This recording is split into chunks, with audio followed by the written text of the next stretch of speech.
Okay, here we go. Worst to best of Porcupine Tree albums. So Porcupine Tree, as you guys probably know, are one of the forefathers, in a sense, of the rejuvenization of progressive rock in the 90s. I mean, these guys followed suit with like Spock's Beard and the Flower Kings by having more of like a space rock, space atmosphere, at least within the starting out, Steven Wilson's brainchild. So I'm going to count down my worst to best list. As with all of my worst to best lists, this is my own personal opinion. I'm not saying that this is the be all and end all. This is more of just a conversation starter. So let's just dive right in. So their 1996 release. This one I am saying is their least best album. I'm not saying, well, I mean, in some cases it's their worst, but this is the least best album because it's still a beautiful album. I love the fact that it holds one of my favorite songs from them, of Dark Matter, but I also feel like this is a very transitional album. Like, this is the album that moved them away from the space rock that came within the first 3 or 4 albums and really started to push them towards more of like an accessible, almost touching their toe into like an accessible poppy alternative. And so this was kind of a weird blending of the two. This was also when they were starting to try a little bit of a harder technique within like Signify. And in some cases it worked, and in some cases I could see that there were growing pains. A lot of these albums are transitional albums from one style to another, and this one I feel like the baton was a little dropped along the way. Again, it's still an amazing album and has such beautiful, beautiful tracks on there. Dark Matter being one of my all-time favorite Porcupine Tree songs. Signify having such like a really hard-hitting, it reminds me of like Red from King Crimson. Waiting phases 1 and 2 are just a little bit on the longer side. Idiot Prayer and Intermediate Jesus, I just didn't quite connect with, even though it was them trying a little bit harder, or like a presentation that's a little bit harder. And Sleep With No Dreaming, it just, I don't know, it holds the style of Porcupine Tree that I have the hardest time grabbing onto, and because this is one of the first occurrences of that, it's kind of like that face. So that's why I put it as their least best work. Love you sometimes, always never. So Up the Downstair is a great exploration. Like, they took what they had learned with On the Sunday of Life and moved it a little bit further. It's a little bit more mature work. It's a little bit more of a cohesive whole in that sense. The thing that really subtracts it for me is because I heard Voyage 34 first, a lot of the notes were retreads that had been on Voyage 34, and I know Voyage 34 I believe came afterwards, but still it took a lot of those sounds a second time, and I'm like, I've kind of already heard that, and I'm sure that if I had reversed it, I say it a little bit differently. This is also holding a lot of their more experimental side of things, a lot more of their floating away and stylistically trying, but I also feel like it's hugging the influences that shaped Steven Wilson's musical styles at the time. Like, you can definitely hear David Gilmour throughout this album, but it's a great space rock kind of an album. It's a great kind of ambient sounds blended with the zeitgeist of the mid-90s. So in that sense, it's still a fantastic album. This was an album that really disappointed a lot of the fan base. I think Stupid Dream probably disappointed them more, but Lightbulb Sun, for me, holds a very divided Porcupine Tree. It was them not quite knowing which way to go. Do we go to more of like the accessible side of things, ironically, with the 4 chords that made a million, but as well as like straight up Lightbulb Sun, She's Moved On, The Rest Will Flow, Where We Will Be, and Feel So Low. These tracks hold one aspect of the band so very well, and it's one that we haven't really seen too much of, and we're only starting to see it now a little bit with like To the Bone. But this is like that accessible, almost poppy style of music. But then paired with that is the very experimental side. Like, this is some of the harder music that we've heard. Russia on Ice, Last Chance to Evacuate the Planet Earth Before It's Recycled, Hate Song. These guys are like that experimental, starting to become grungy or metal-y. I love Russia on Ice, but Hate Song I could never get on board. Like, I I just couldn't do it. I don't know what it was. There was something about Hate Song that I just couldn't get on board. And so that really kind of lowers it, because it, in some sense, is kind of the centerpiece on this album. But I still love a lot of the concepts on this album. I thoroughly enjoy that poppier side of the band, which is ironic because that was one of the main reasons why I didn't like To the Bone. Yeah, it's a very interesting transferring album with the two very realized identities of the band.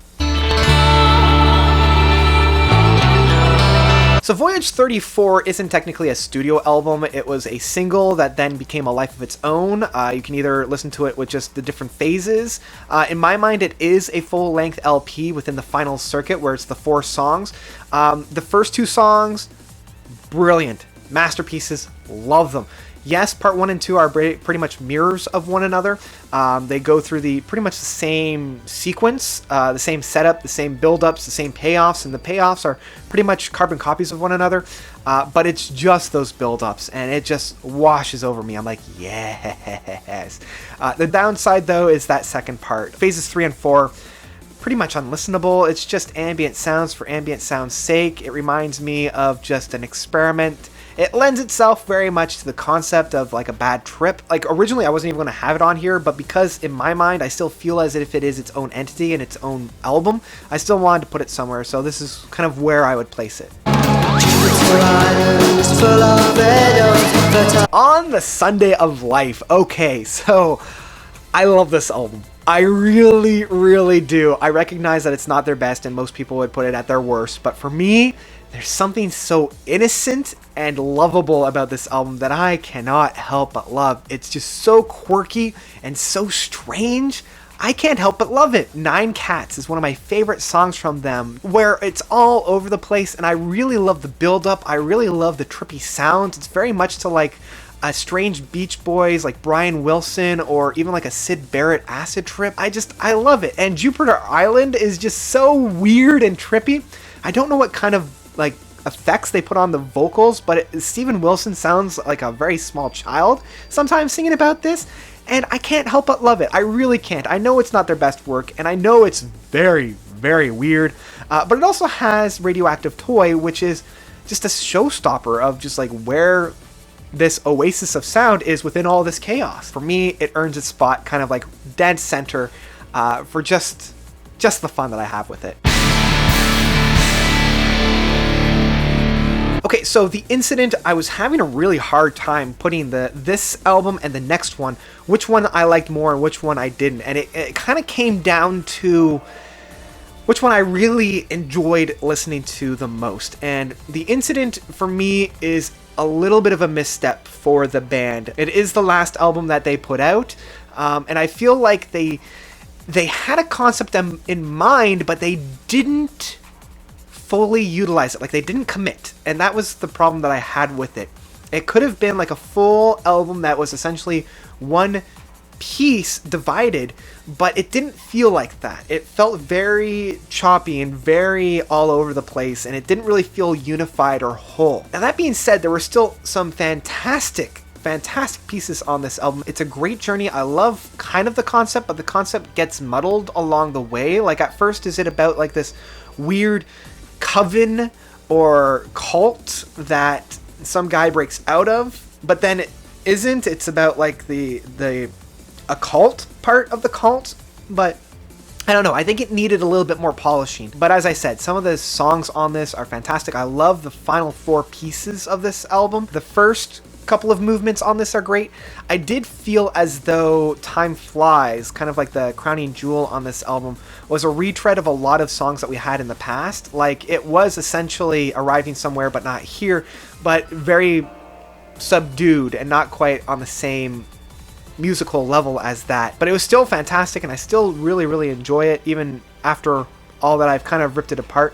And I like the fact that for the EP, it was actually included in the album as like the second disc, and I kind of enjoyed that, so I didn't have to buy the EP separately, and I could actually talk to that. Like Bonnie the Cat and Remember Me Lover are 2 of my favorite songs that the band has put out. After re-listening to it a number of times, yeah, there's a couple flaws on this album that are unforgivable. I mean, especially this one. I'm trying the line, I'm trying the line, I'm trying Deadwing, the 2005 release. This one is sandwiched between two masterpieces, and I think it really doesn't get the love that I think that it deserves. Now, I love the concept of that this is a soundtrack to a movie that was never made, and I really, really like that idea. But it does have that same kind of dichotomy that Lightbulb Sun has. Lazarus, glass arm shattering, start of something beautiful. These guys are very somber and very mellow and showing some of the very like vulnerable and sensitive side of the band. It's also paired with like Shallow and Halo and Open Car, which is just like really blow down the doors, heavy, almost getting to the metal side of things. And it also actually holds two of my favorite songs of all time. Mellotron Scratch is probably my favorite song from the band. Controversial statement, I know, but I love this song. I love the 3-3 structure and a 4-4 beat.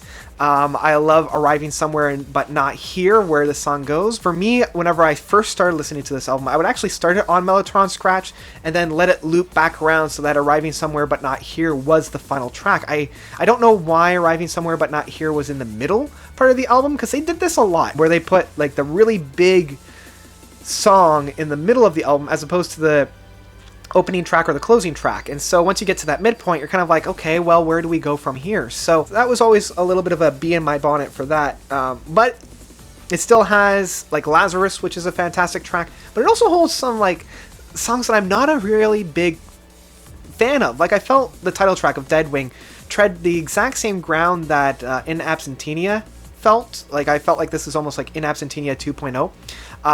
Swallow and Halo, I just don't like. I don't like how abrasive these songs are. It doesn't fit too well with the rest of the album. But that being said, I love the ebb and flow of Open Cart. Like I really like how that song is presented. I like how it's bombastic, but it's not abrasive. It's a little bit of a mishmash, but it still holds some fantastic and beautiful works.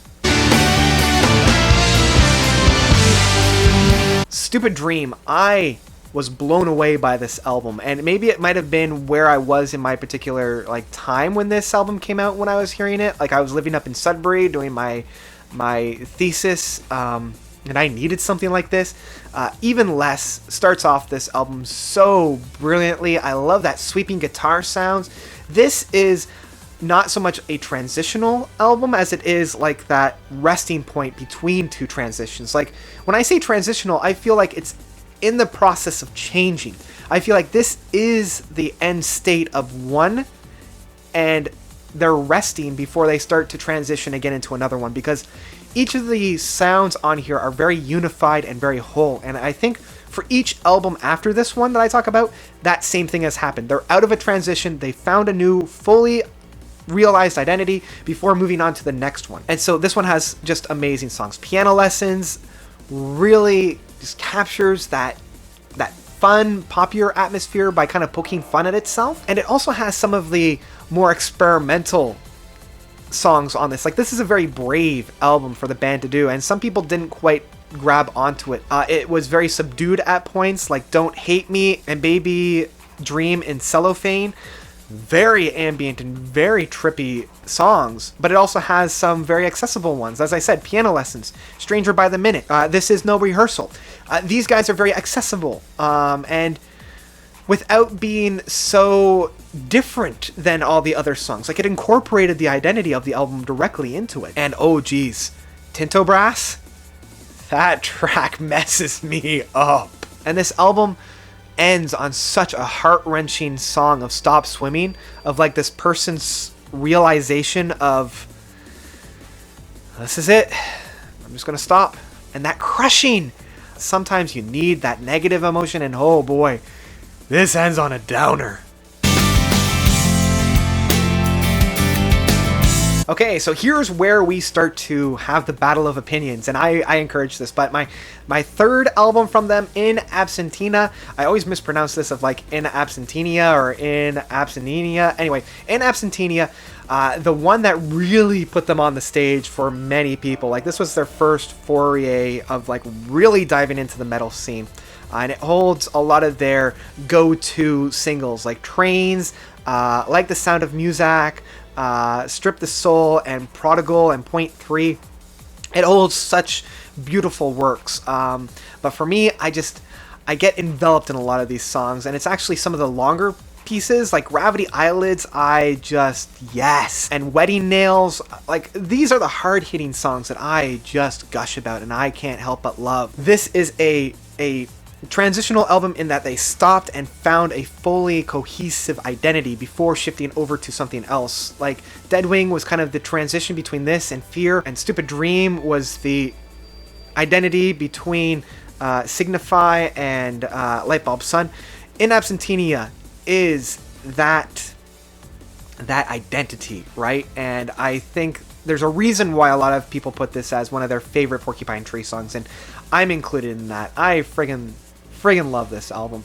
I do think that it is slightly overrated because of the singles that are found on here. Like I said, Trains as well as Sound of Muzak do like put a lot of pressure on this album, but I like a lot of the smaller songs and smaller moments on this album a little bit more. The Sky Moves Sideways. Now this is a trip. This is one that really blew me away of what music could do. It was also kind of the first foray the band had with harder tracks as well, with Dislocating Sky. And there's a number of different ways that you can listen to this album as well. Like there's the original release, there's the re-release, there's the remastered release, the one where Moon Loop is in it. There's the one where Prepare Yourself goes straight into Sky Moves Sideways Phase 2. It's an experience and one that you can have in multiple different ways. The title track of the Sky Moves Sideways Phase 1 and 2 are just gushing with praise. Like that guitar work that's found on that song, it just brilliant. I love that really strange, trippy, almost rave music that's in part 1. The Moon Touches Your Shoulders, really a fun time, and I love like the overall concept of just like sitting down and just watching the sky and all the different themes that come about. It's a real journey and one that I thoroughly enjoy each time that I get on. And so with that, what is number 1? Well, I mean, Process of Elimination. It can only really be... I love this album. I love this album. This was my introduction to the band, and that really helped me just love this album. It's one of the most unique albums the band has put out, and it's also one of the most cohesive albums the band has put out. It was very short, very poignant, very potent. Every song on here is placed perfectly, and in my mind, it's one of Porcupine Tree's few masterpieces where they just transcend what it means to be music. And it's one of the few times where the big track, and in fact I think this is the longest of their big tracks, fits perfectly in the center, because as I mentioned within The Incident, they put a lot of their big tracks in the middle. Like within Lightbulb Sun, one of the biggest tracks are in the middle. Deadwing, Arriving Somewhere But Not Here, The Incident, Time Flies. But with Anesthesize having that big 17-minute epic right in the center, it works. It really works, because it's followed up with Way Out of Here and Sleep Together. Sleep Together blows me away every time. That outro, it took what Dark Matter did with the outro and just blew it up. It just expanded on that. And it has a lot of those really heartfelt moments as well. My Ashes and Sentimental are two of the most intimate and powerful songs as well. And it blends, as I said, that sentimentality with Sentimental with that powerhouse that the band was experimenting with. Like, this is practically a metal album in some cases, by being so heavy. Like, it's the heaviest album the band has put out. So this, as well as the Nil Recurring EP that came after it, it of course takes my number 1 spot, because it's the band most realized. Everybody's at their A game. Nobody outshines anybody else. It comes together in such a cohesive whole that everything works beautifully, and yeah, it blew me away. So that is the worst to best. How does it match up with your own list? Let me know of your own worst to best for Porcupine Tree by commenting down below. Does mine match yours? Do you have any disagreements? I'm sure you do, and I encourage that. So let me know of that by commenting down below. Thank you guys so much for watching. You guys, as always, are the best. And until next time, notes out.